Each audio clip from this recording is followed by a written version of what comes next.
Suscríbete a Venganza Perfecta. Nos encantaría saber desde qué parte del mundo nos acompañas.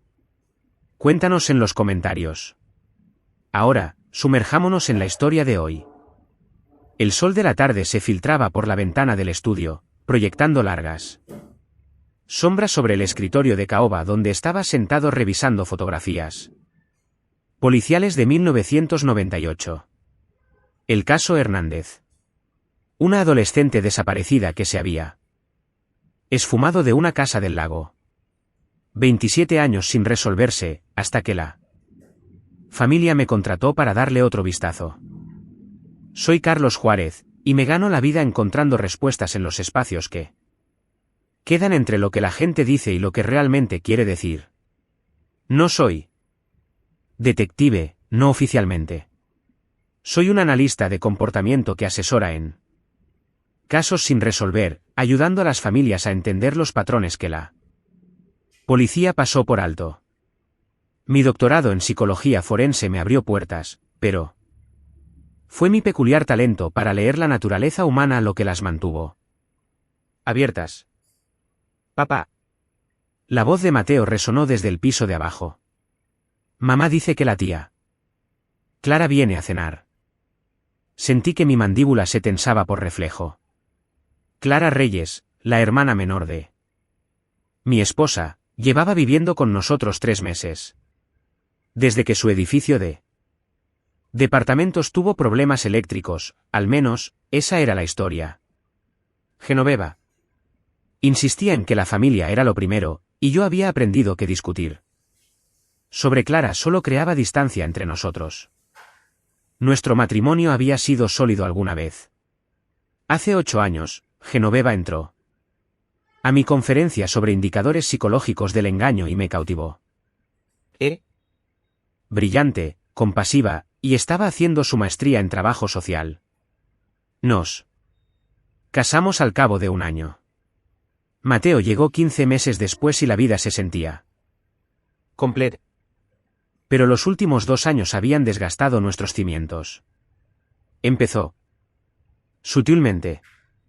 Genoveva cuestionaba mi trabajo, sugiriendo que me estaba obsesionando con los casos que involucraban a miembros de la familia. Se había vuelto distante, pasando más tiempo con Clara y haciendo viajes de fin de semana sin mí. El año pasado, cuando resolví el caso Bravo, demostrando que una madre había ahogado a sus gemelos, Genoveva no me habló durante 3 días. Siempre piensas lo peor de la gente, me había dicho. No todo el mundo es un monstruo. Carlos. Cerré el expediente del caso Hernández y bajé las escaleras. Mateo estaba tumbado en el suelo de la sala con sus materiales de arte, dibujando laberintos elaborados. A sus 7 años, tenía los ojos oscuros de su madre y mi mente analítica creaba rompecabezas imposibles y luego los resolvía con precisión metódica. Hola, campeón, ¿en qué estás trabajando? Le pregunté. Un laberinto sin salida. Dijo, sin levantar la vista. Solo puedes escapar si vas hacia atrás. Algo en eso me pareció extrañamente profundo. Es un pensamiento bastante avanzado. La tía Clara me enseñó. Ella dice, a veces tienes que desandar tus pasos para encontrar la verdad. Me agaché a su lado, estudiando el dibujo. Ah, sí. Genoveva apareció en el umbral de la puerta, con una expresión cuidadosamente neutral. Seguía siendo hermosa. Cabello largo y cobrizo, postura elegante, pero había una actitud defensiva en sus ojos que antes no existía. Clara va a traer la cena. Comida tailandesa, tu favorita. Qué conveniente, ya que iba a trabajar. Hasta tarde. Carlos, su voz llevaba una advertencia. Por favor, esta noche no. Me puse de pie, manteniendo un tono de voz calmado. No he dicho nada. No hizo falta, dijo ella, dándose la vuelta. Tu desaprobación se escucha bastante fuerte. Clara llegó a las 6, cargando bolsas de plástico con comida para llevar y su característica sonrisa. Puros dientes, nada de calidez. Era 4 años menor que Genoveva. Rubia donde su hermana era morena. Delicada donde Genoveva era de complexión más fuerte.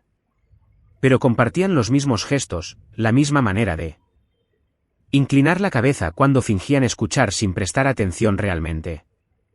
Carlos trabajando duro en otro caso deprimente. Dejó las bolsas en la barra de la cocina y luego se acercó a abrazarme. Lo toleré, captando el aroma de un perfume caro. Todo en Clara era costoso, a pesar de sus afirmaciones de que pasaba por apuros económicos. Solo investigación. Está ayudando a una familia a encontrar un cierre, dijo Genoveva. Con un tono ligeramente a la defensiva. La sonrisa de Clara se afiló. ¡Qué noble! Aunque me pregunto si desenterrar el pasado realmente ayuda a alguien. Algunas cosas es mejor dejarlas enterradas. Mateo entró saltando a la cocina. Tía Clara, ¿trajiste rollitos primavera? Por supuesto, corazón. Lo levantó en sus brazos y le dio vueltas. Por encima de su hombro, sus ojos se encontraron con los míos. Siempre recuerdo lo que le gusta a la gente especial en mi vida. Comimos en la mesa del comedor. Clara dominó la conversación con historias de su nuevo trabajo en la galería de arte. Algo en su narrativa se sentía ensayado. Pulido a la perfección por la práctica. Capté inconsistencias, fechas que no cuadraban, nombres que cambiaban a mitad de la historia, pero Genoveva parecía ajena a todo eso, riéndose en los momentos indicados. Y dime, Carlos, dijo Clara, pinchando un trozo de pollo. Genoveva mencionó que estás asesorando en otro caso de ahogamiento. Debe ser difícil. Todas esas historias tristes. Yo no le había mencionado el caso Hernández a Genoveva. Es un caso de una persona desaparecida. Ah, pensé que... Miró a su hermana. ¿No dijiste que involucraba un lago? Genoveva se veía incómoda. Puede que lo haya mencionado. Eres muy perceptiva. Clara, mantuve un tono de voz suave. La mayoría de la gente no recuerda los detalles de las conversaciones de segunda mano. Le presto atención a la familia. Sonrió.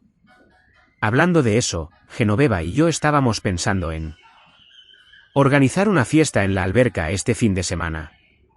Mateo ha estado suplicando por ir a nadar, y el clima está perfecto. Podemos invitar a unos amigos, a hacer una verdadera celebración. Mateo se animó. ¿De verdad? ¿Podemos, papá? Miré el rostro entusiasmado de mi hijo. Luego a Genoveva, que no se atrevía a mirarme a los ojos.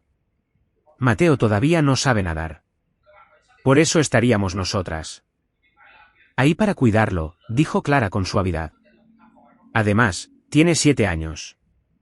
Ya es hora de que aprenda, ¿no crees? A menos que seas uno de esos padres sobreprotectores que mantienen a su hijo envuelto en plástico de burbujas. El desafío era sutil pero inconfundible. Genoveva me tocó el brazo. Podría ser divertido, Carlos. No hemos recibido invitados en meses. Por favor, papá. Los ojos de Mateo estaban muy abiertos, llenos de esperanza. Sentí que las paredes se cerraban, era la cuidadosa manipulación de un escenario diseñado para no dejarme una salida digna. Si me negaba, sería el esposo controlador y paranoico. Si aceptaba. Está bien, dije. ¿El sábado? La sonrisa de Clara fue triunfal. Perfecto. Yo me encargaré de todos los preparativos. Esa noche, después de que Mateo se quedó dormido y Genoveva se había retirado a su lado de la cama con un libro que no estaba leyendo realmente, me senté en mi Estudio a pensar en patrones. En mi trabajo, los patrones lo eran todo. La forma en que un sujeto cambiaba de actitud cuando surgían ciertos temas. Las microexpresiones que delataban emociones genuinas bajo mentiras ensayadas. Los detalles sutiles que separaban la verdad de la actuación. Clara estaba actuando. Cada interacción estaba calculada. Cada palabra elegida. Para lograr el máximo efecto. Y Genoveva estaba cambiando, adoptando los modales de su hermana, sus frases e incluso sus sutiles crueldades. Saqué mis archivos antiguos, remontándome 5 años atrás, al caso Morales. Una familia adinerada cuya hija adolescente había desaparecido durante unas vacaciones. Yo había demostrado que la tía de la chica la había asesinado por celos. La madre había heredado el dinero de la familia y la tía se había sentido estafada. Se hizo amiga de la sobrina, se ganó su confianza y luego la ahogó en la alberca familiar durante una fiesta, haciendo que pareciera un accidente. La tía había sido metódica, paciente, pasó 2 años integrándose a la familia. Antes de atacar. Para cuando actuó, ya había envenenado a la madre en contra de su marido, aislado a la hija y creado el escenario perfecto. Mi teléfono vibró. Un mensaje de texto de un número desconocido. Algunos laberintos no tienen salida excepto hacia atrás. Un amigo. Me quedé mirando la pantalla y mi pulso se aceleró. La misma frase que Mateo había usado sobre su dibujo. La misma frase que le había atribuido a Clara. Borré el mensaje y bloqueé el teléfono, pero dormir fue imposible. Me quedé acostado en la oscuridad, escuchando la respiración pausada de Genoveva, intenté recordar en qué momento mi esposa había dejado de ser mi aliada para convertirse en una extraña. El sábado llegó demasiado rápido. La fiesta en la alberca se materializó con una eficiencia perturbadora. Clara había invitado a una docena de personas que yo apenas conocía. Colegas del trabajo de Genoveva, vecinos a los que saludábamos. Pero con los que nunca hablábamos, y algunos amigos de Clara de la galería. Nuestro patio trasero se transformó en algo sacado de una revista, con servicio de banquete y un barman preparando cócteles artesanales. Me mantuve cerca de Mateo, quien llevaba puesto su nuevo chaleco salvavidas y chapoteaba en la parte poco profunda bajo mi atenta mirada. El agua estaba cristalina, climatizada a la temperatura perfecta y era absolutamente traicionera. Estás encima de él, dijo Genoveva, apareciendo a mi lado con una copa de vino. Déjalo jugar. Está bien donde está. Suspiró. A esto me refiero exactamente. Carlos. Ves peligro por todas partes. Él necesita aprender a ser independiente. Resopló. Tienes 7 años y lo estás asfixiando. Se alejó antes de que pudiera responder, uniéndose a Clara cerca de la barra exterior. Las observé juntas, con las cabezas inclinadas en plena conversación. Mirándome de vez en cuando.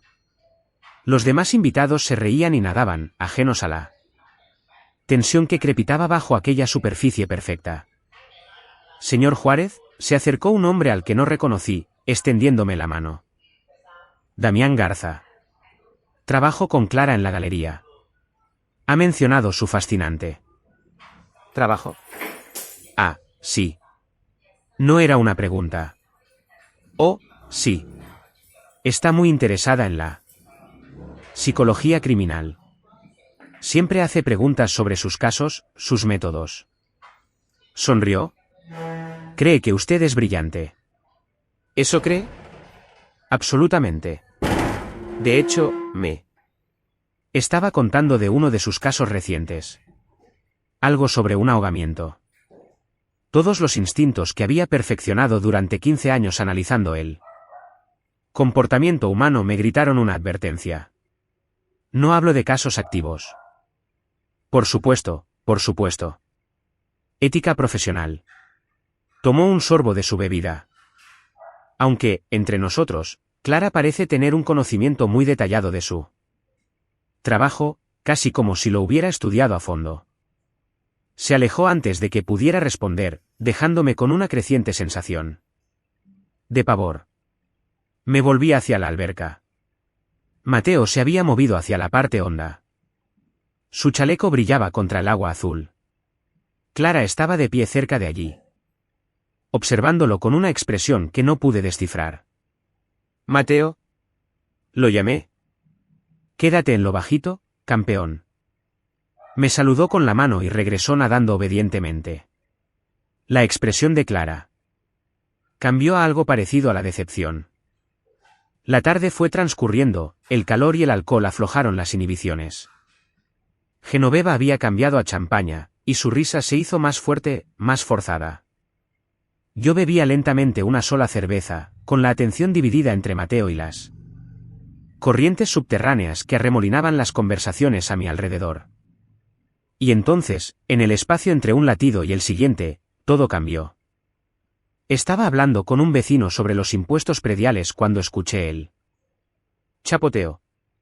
No el chapoteo juguetón que había marcado la tarde, sino algo más pesado.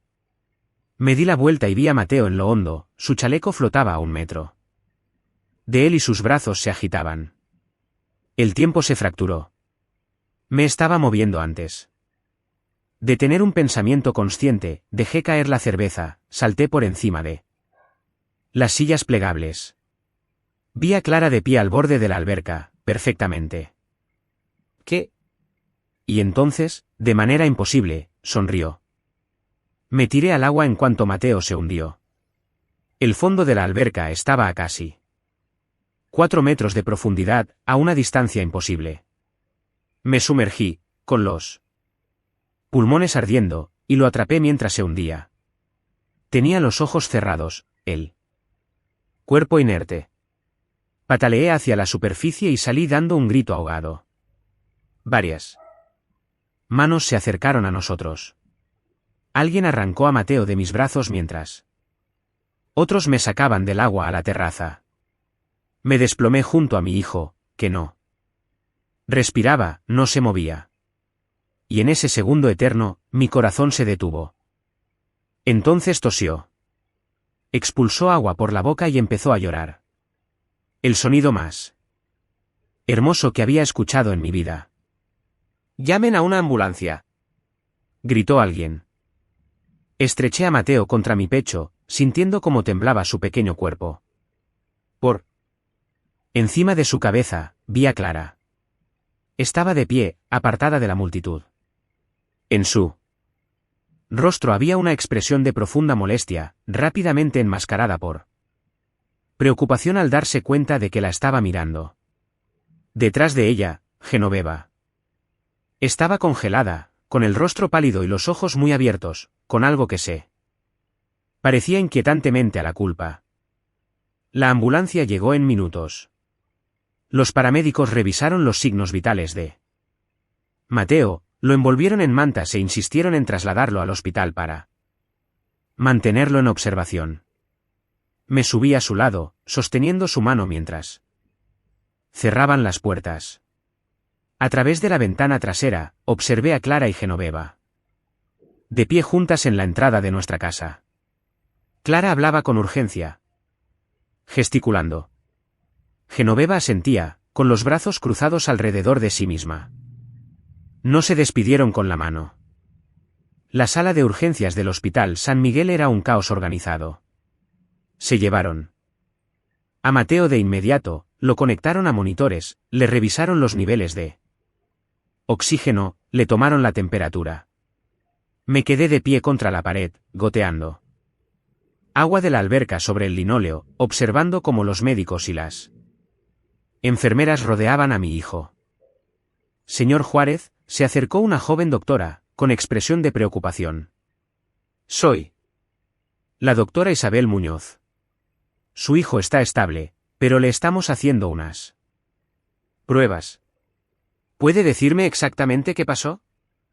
Le expliqué lo de la fiesta en la alberca, el chaleco que faltaba y cómo encontré a Mateo en lo hondo. Escuchó atentamente y tomó notas. ¿Había alguien supervisándolo en el agua? Se suponía que todos lo vigilaban, su madre, su tía, los otros adultos. Pero hice una pausa, recordando aquel destello en la sonrisa de Clara. Pasó muy rápido. ¿Cuánto tiempo estuvo sumergido? Tal vez 30 segundos. Me tiré al agua de inmediato.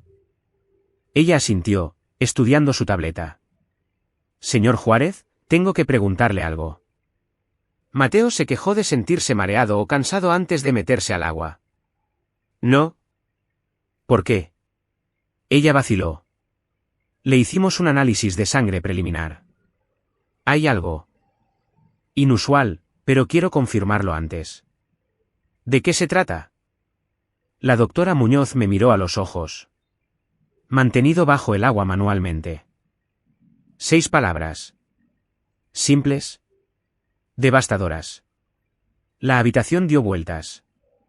¿Qué? Patrón del agua en sus pulmones. Los moretones en sus hombros y el pecho. La forma específica en que sus vías respiratorias estaban comprometidas. Esto no fue un ahogamiento. Alguien lo mantuvo bajo el agua.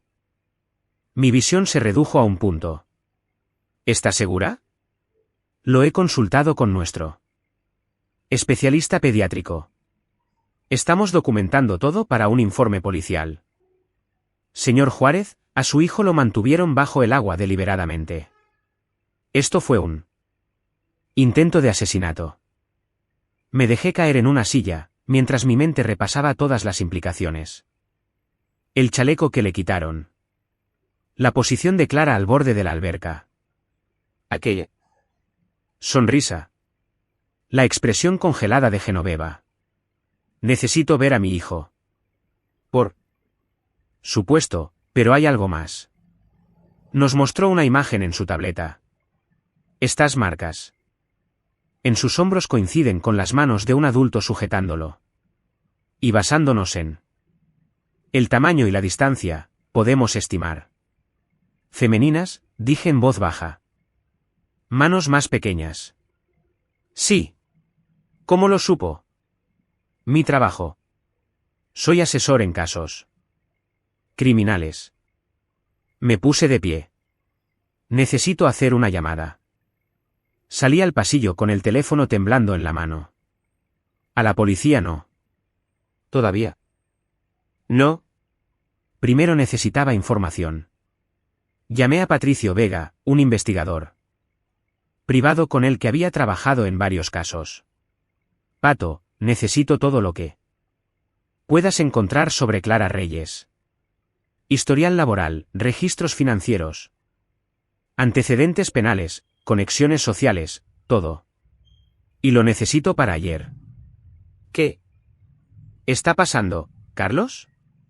Alguien acaba de intentar matar a mi hijo. Necesito saber. ¿Por qué? Jesús. Me pongo en eso. Dame 48 horas. Regresé a la habitación de Mateo. Ya estaba despierto, aturdido, pero reaccionaba. Me senté junto a su cama y tomé su manita entre las mías. Papi, su voz era débil. Lo siento. No lo sientas, campeón. No tienes por qué disculparte. La tía Clara dijo que si era valiente y me iba a lo hondo, estarías orgulloso de mí. Dijo que me atraparía si me asustaba, pero cuando salté, pestañeó para contener las lágrimas. Se me salió el chaleco y luego no podía respirar. Alguien me estaba empujando hacia abajo. La sangre se me heló. Mateo, ¿viste quién te empujó? Él negó con la cabeza. No. Podía ver. Tenía agua en los ojos, pero escuché una risa. Como cuando la tía Clara se ríe de sus programas graciosos. Le besé la frente, con cuidado del tubo de oxígeno. Descansa ahora. Estás a salvo. Pero incluso mientras lo decía, sabía que era mentira. Ninguno de nosotros estaba a salvo. La puerta se abrió. Entró Genoveva, tenía los ojos enrojecidos y se había cambiado la ropa que llevaba en la fiesta de la alberca. Se detuvo al verme, y algo parpadeó en su rostro. ¿Cómo está? Vivo. Y no gracias a tu hermana. Se encogió. Carlos, fue un accidente. Los niños se caen a las albercas todo el tiempo. Me levanté lentamente. ¿En serio, Genoveva? ¿Esa es la historia que vas a contar? ¿Qué otra cosa podría ser? Estudié su rostro, buscando a la mujer con la que me había casado. La mujer que se reía de mis chistes, que me tomaba de la mano durante las películas de terror.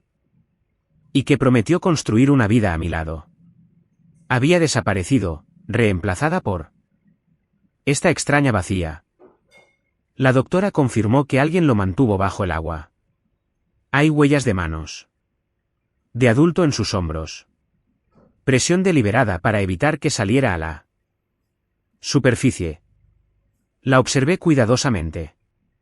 Tu hermana intentó asesinar a nuestro hijo. Genoveva abrió la boca y luego la cerró. Apartó la mirada, confirmando todas las sospechas que se cristalizaban en mi mente. Tú lo sabías, dije en voz baja. Sabías que iba a hacer algo. Eso es una locura. Entonces mírame a los ojos y dime qué te sorprende. No lo hizo, no pudo. Se aclaró la garganta, dejó caer los hombros y la vi como lo que se había convertido. No en una compañera, ni siquiera en una extraña, sino en una enemiga. ¿Por qué? La palabra salió entrecortada. ¿Por qué? ¿Dejarías que le hiciera daño a Mateo? Es tu hijo. No lo entiendes. Su voz era apenas un susurro. Tú lo arruinaste todo, Carlos. Tu obsesión por encontrarla verdad, por exponer los secretos de la gente. Destruyes familias. ¿De qué estás hablando? Finalmente me miró, y sus ojos estaban llenos de un viejo veneno.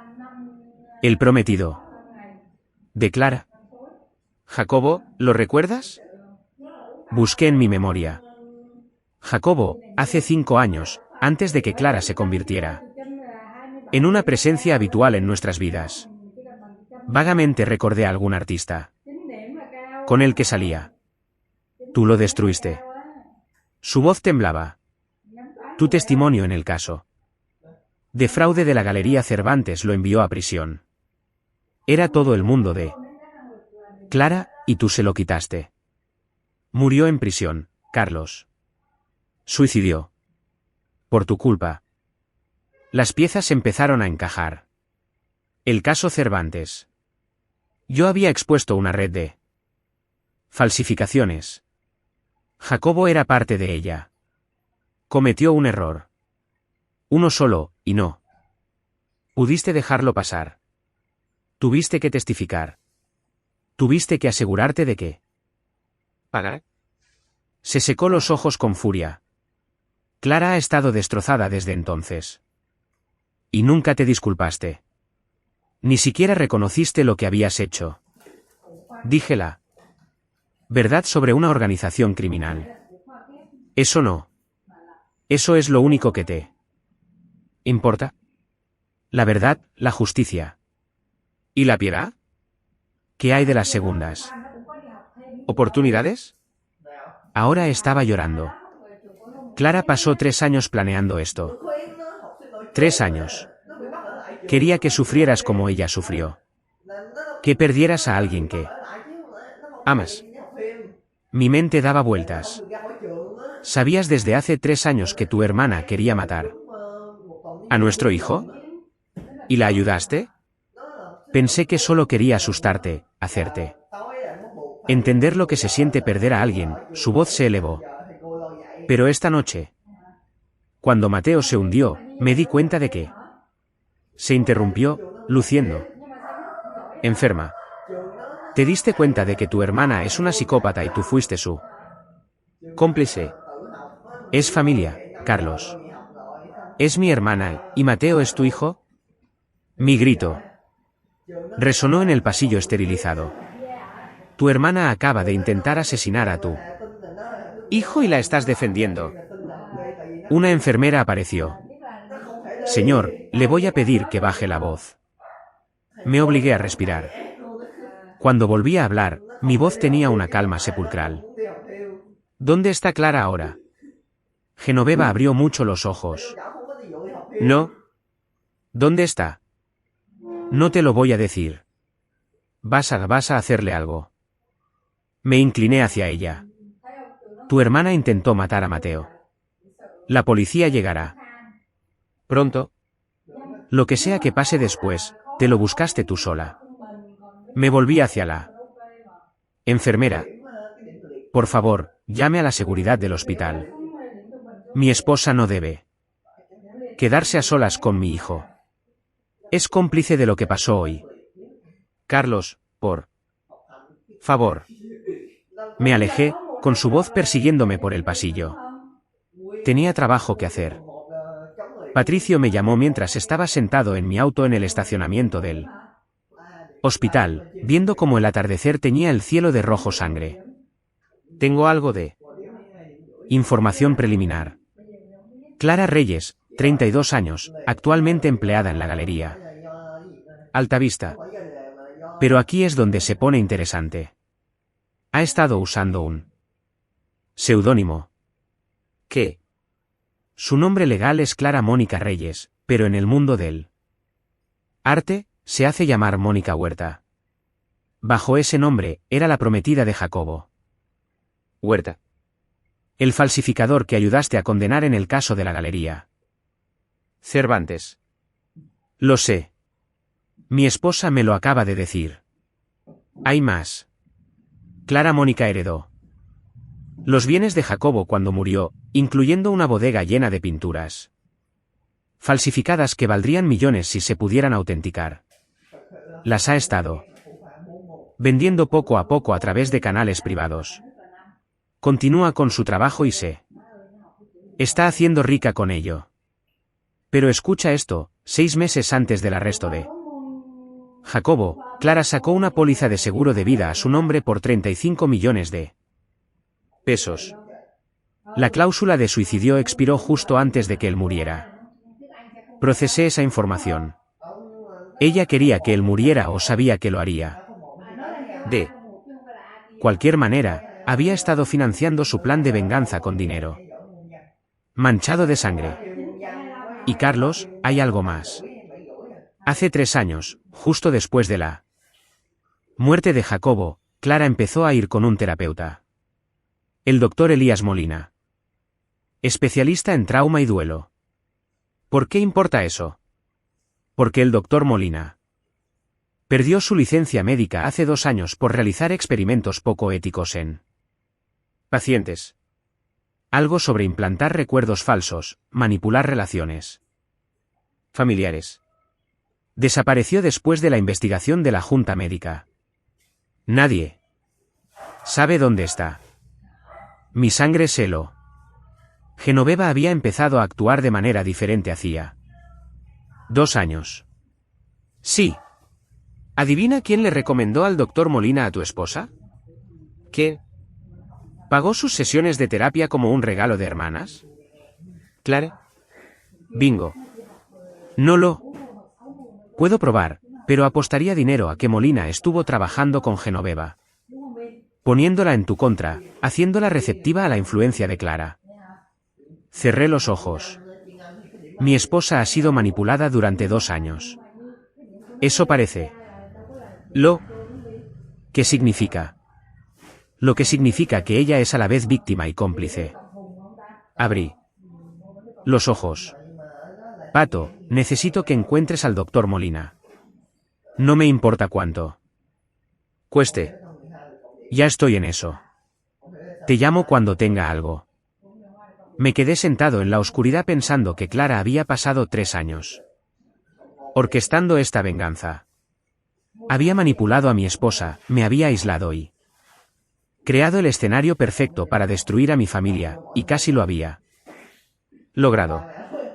Casi. Pero Clara había cometido un error crucial. Había asumido que yo era el mismo hombre que era hace 5 años.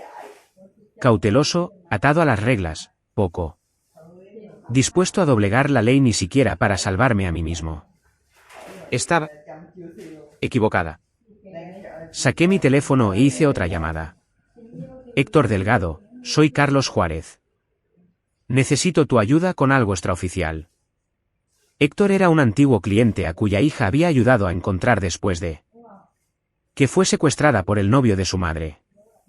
Había hecho su fortuna de formas no muy legales y había ofrecido pagar su deuda en cualquier momento y de cualquier manera.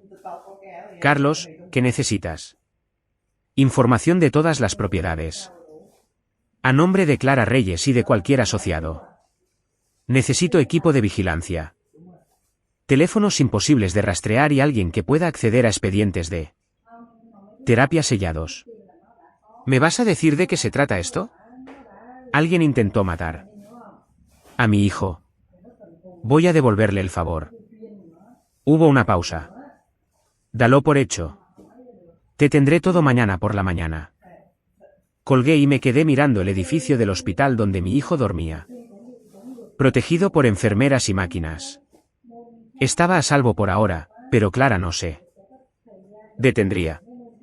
Esperaría, planearía e intentaría de nuevo, a menos que yo la detuviera primero, y sabía exactamente cómo hacerlo. Las siguientes 72 horas fueron un torbellino de cuidadosa planificación. A Mateo le dieron el alta con instrucciones para vigilarlo, y yo insistí en que se quedara en la casa de mis padres en Querétaro hasta que esto se resolviera. Genoveva se opuso, pero el reporte policial citando intento de asesinato jugó a mi favor. La detective asignada al caso, una mujer astuta llamada Rosa Aguilar, había visto suficiente para saber que esto no era simple negligencia.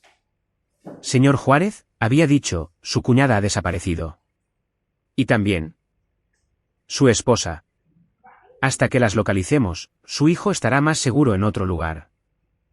La investigación de Patricio dio frutos. El doctor Elías Molina vivía bajo un alias en un pequeño pueblo 60 kilómetros al norte, todavía practicando su terapia. Poco ética en pacientes desprevenidos. Los contactos de Héctor proporcionaron la documentación de sus sesiones con Genoveva, grabaciones que harían vomitar a cualquier terapeuta legítimo. Molina había implantado sistemáticamente recuerdos de mí siendo cruel, distante y abusivo. Había convencido a Genoveva de que yo era un peligro para Mateo, de que había inventado casos para alimentar mi ego. De que había destruido vidas inocentes. Todo mentiras, pero repetidas. Suficientes veces y con suficiente manipulación psicológica, se habían convertido en su verdad. Esto es monstruoso, dijo Patricio cuando escuchamos las grabaciones juntos. Este tipo es un monstruo. Y también Clara por haberlo contratado. Hice una copia de todo, pero ambos subestimaron algo. ¿Qué cosa? Yo sé cómo pensar como ellos, y soy mejor haciéndolo. Héctor me proporcionó la ubicación de la bodega de Clara, la que estaba llena de pinturas falsificadas. También proporcionó algo aún más valioso, información de contacto de las familias de las otras víctimas de Jacobo Huerta, personas que habían perdido dinero, reputación y tranquilidad por culpa de sus falsificaciones. Pasé 3 días contactándolos con cuidado y metodismo, construyendo una coalición, explicándoles lo que Clara había hecho, cómo continuaba con él trabajo de Jacobo, y cómo había intentado asesinar a un niño como parte de su fantasía de venganza. Y les di una opción. Podíamos ir a la policía con todo. Clara sería arrestada, juzgada y probablemente condenada. Se haría justicia, o podíamos encargarnos nosotros mismos, hacer que Clara pagara de una manera que Le dolería más que la prisión. Hacerla perder todo, de la misma forma en que intentó hacerme perder todo a mí. 18 personas eligieron la segunda opción. La trampa era elegante en su simplicidad. Clara había estado planeando una exposición de arte en la Galería Altavista. Su debut como talento descubierto. Mostrando pinturas que en realidad eran falsificaciones de Jacobo retocadas y presentadas como obras suyas. Había pasado meses creando expectativa, atrayendo a coleccionistas influyentes y organizando lo que debería haber sido su gran triunfo. Me aseguré de que cada persona a la que ella había invitado recibiera un dato adicional. Pruebas de que las pinturas eran falsificaciones. Pruebas de que Clara era la cómplice de Jacobo Huerta. Pruebas de que había estado estafando al mundo del arte mientras planeaba un asesinato.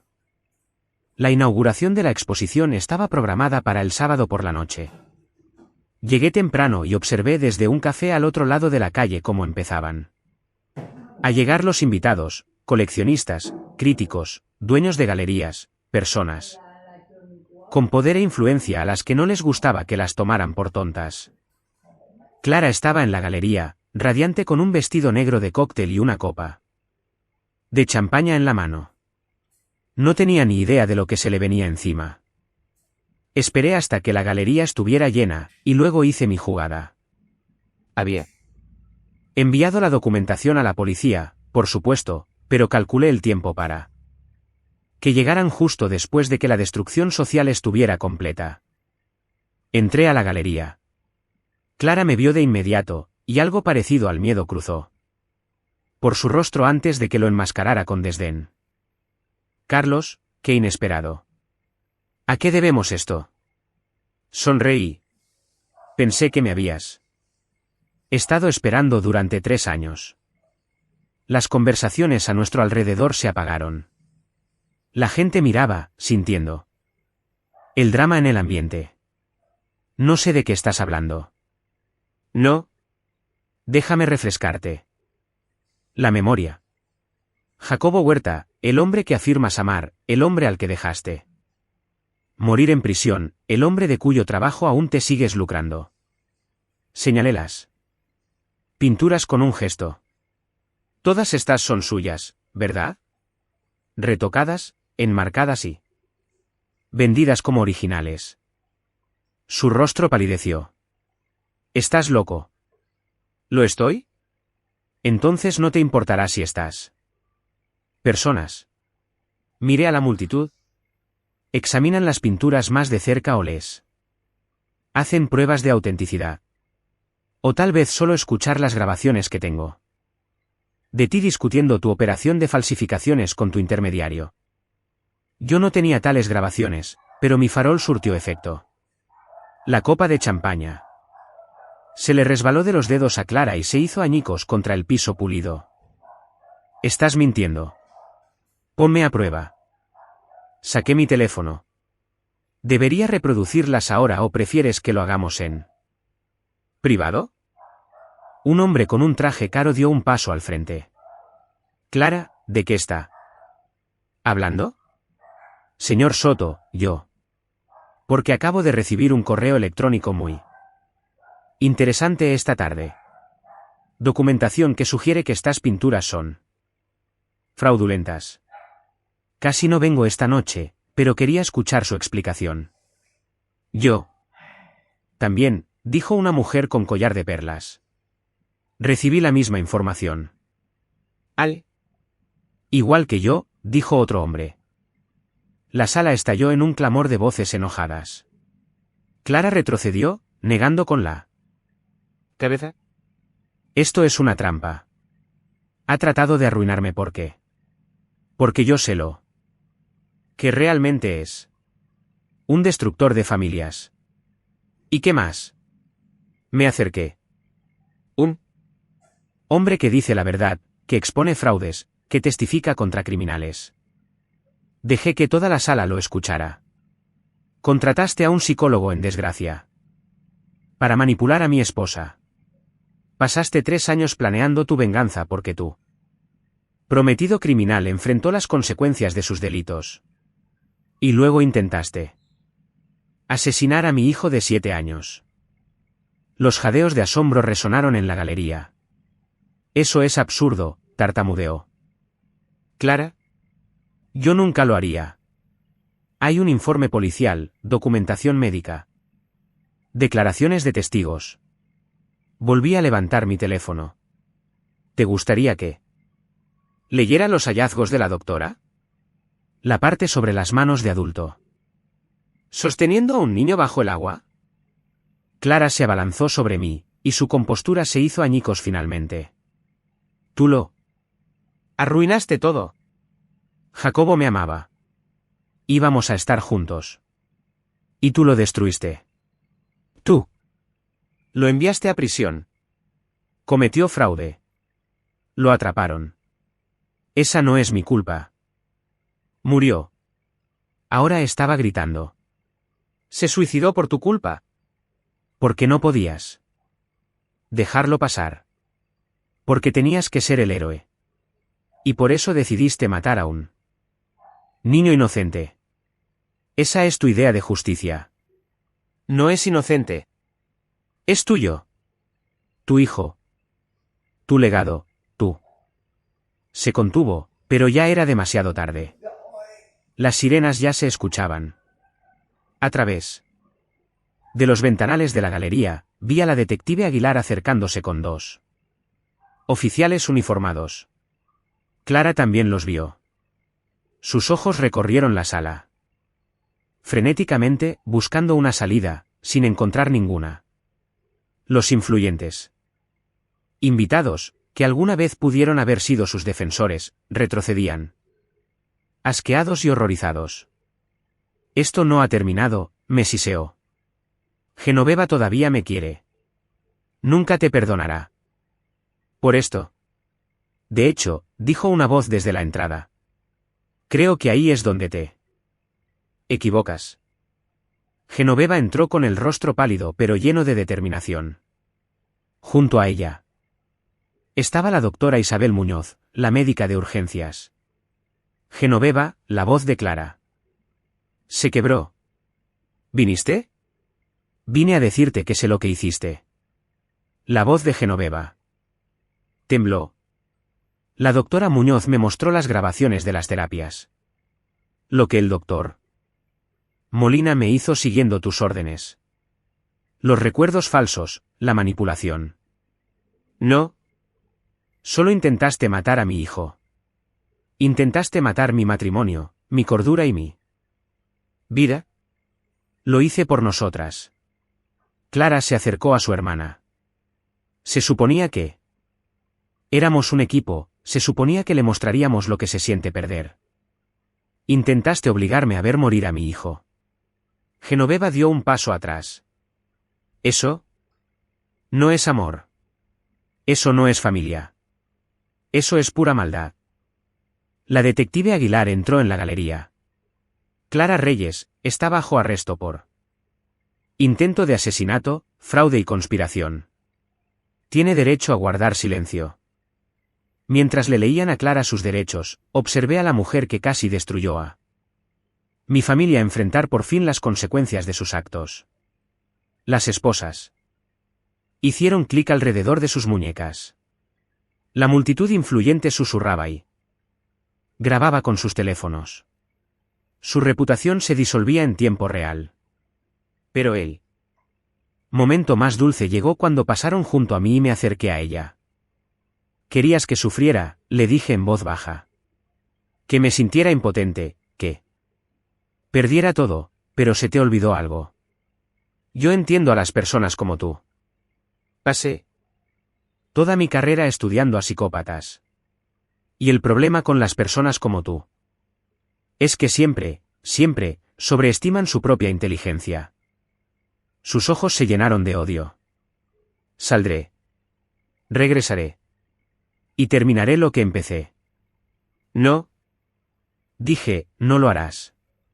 Porque tengo a 18 familias a las que tú y Jacobo estafaron listas para testificar.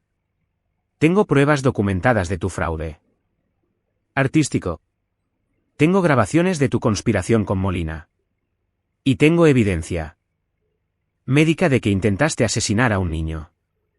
Tendrás suerte si vuelves a verla. Libertad antes de los 60 años.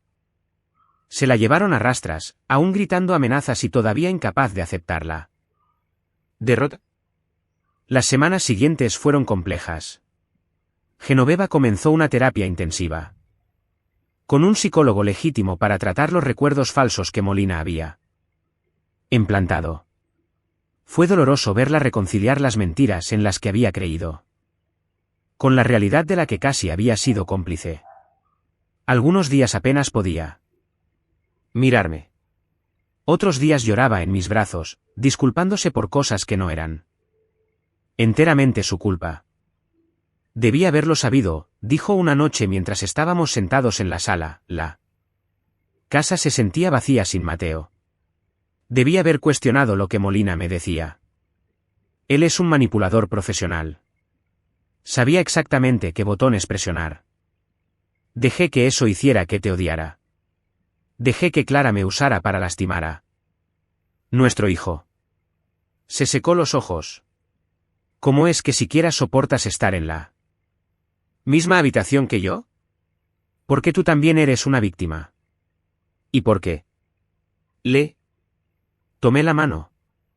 La mujer con la que me casé todavía está ahí dentro. La vi en la galería. La mujer que eligió a nuestro hijo sobre su hermana, la que testificó en contra de Clara a pesar de su manipulación. Esa es la Genoveva que amo. No sé si podamos recuperarnos de esto. Tal vez no podamos. Tal vez sea roto demasiado. Le apreté la mano. Pero podemos intentarlo, por Mateo. Por nosotros, si tú ¿Quieres?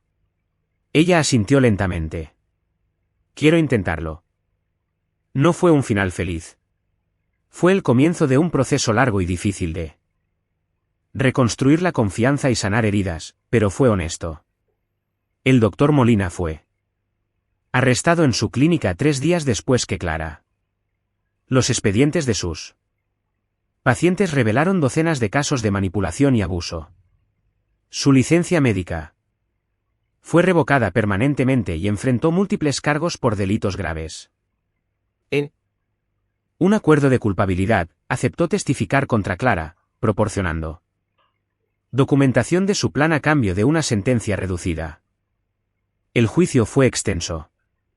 El abogado defensor de Clara intentó pintarla como una mujer en duelo, empujada a la locura temporal por su pérdida, pero la evidencia era abrumadora.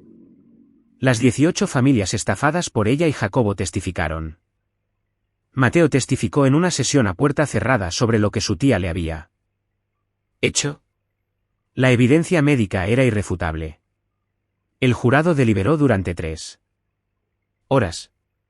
Culpable de todos los cargos.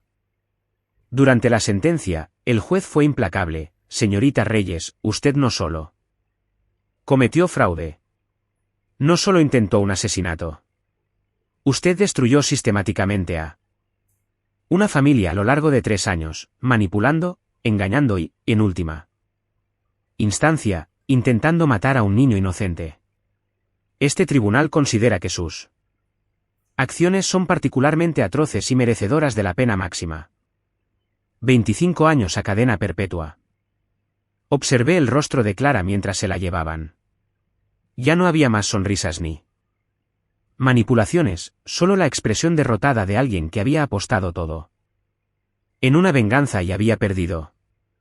Mateo regresó de la casa de mis padres 6 semanas después de que terminó el juicio. Al principio era precavido, saltaba ante los ruidos repentinos y se resistía a estar cerca del agua. Pero los niños son resilients, y con una buena terapia y amor paciente, comenzó a sanar. Una tarde, 3 meses después de todo lo sucedido, se me acercó con uno de sus dibujos de laberintos. Papi, mira. Descubrí cómo resolver el laberinto imposible. Lo estudié. Órale. No fuiste hacia atrás. Cambiaste las reglas. Señaló una línea que había dibujado y que atravesaba directamente las paredes. A veces, la única salida es hacer un camino nuevo.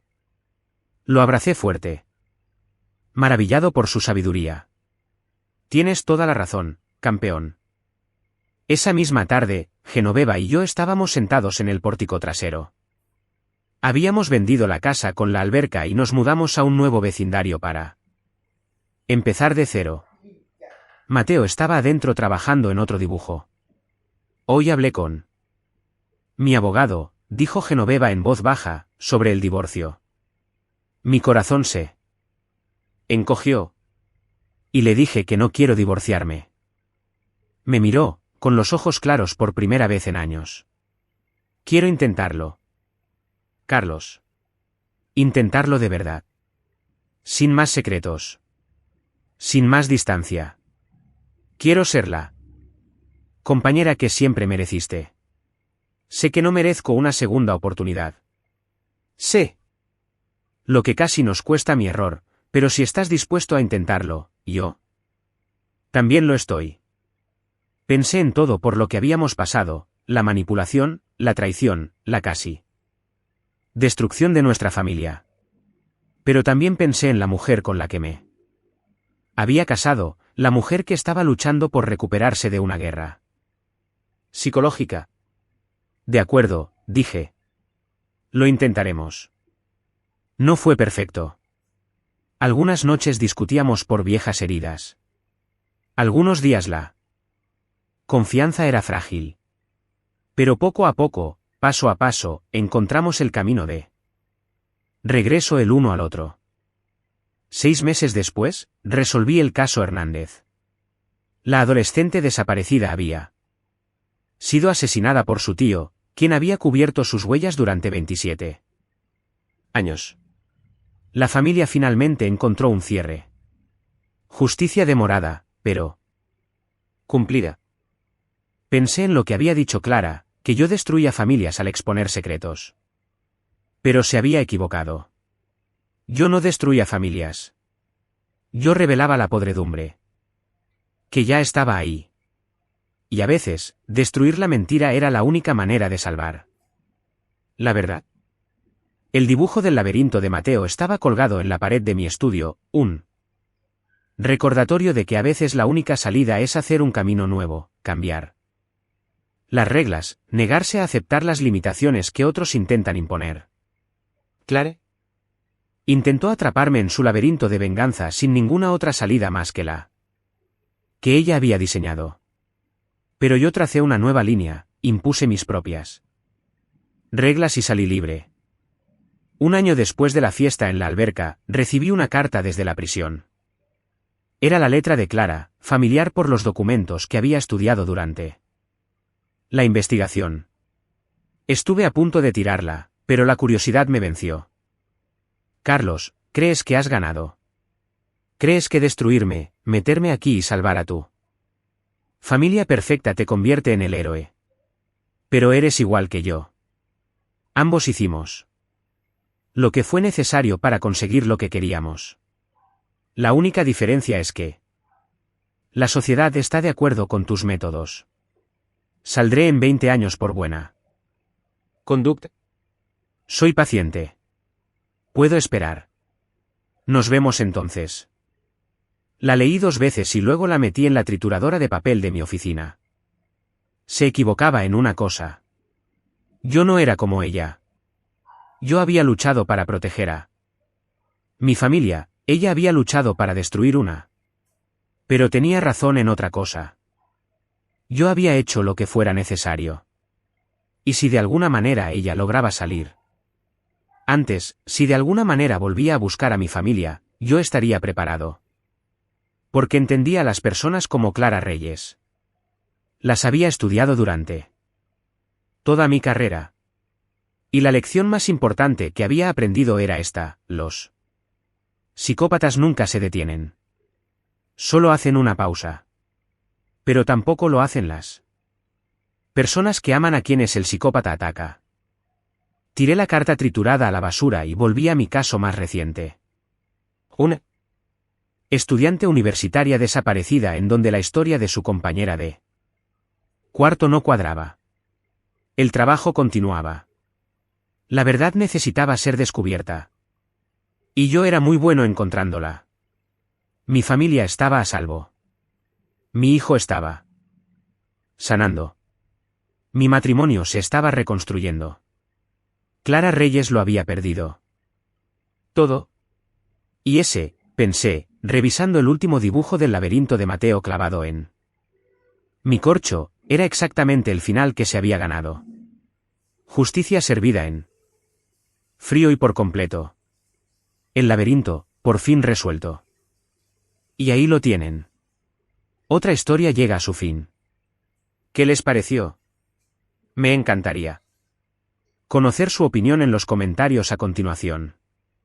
Si disfrutaron esta historia, consideren unirse a nuestra comunidad suscribiéndose, significa muchísimo para nosotros. Para más historias como esta, echen un vistazo a los vídeos recomendados en pantalla y allí nos veremos.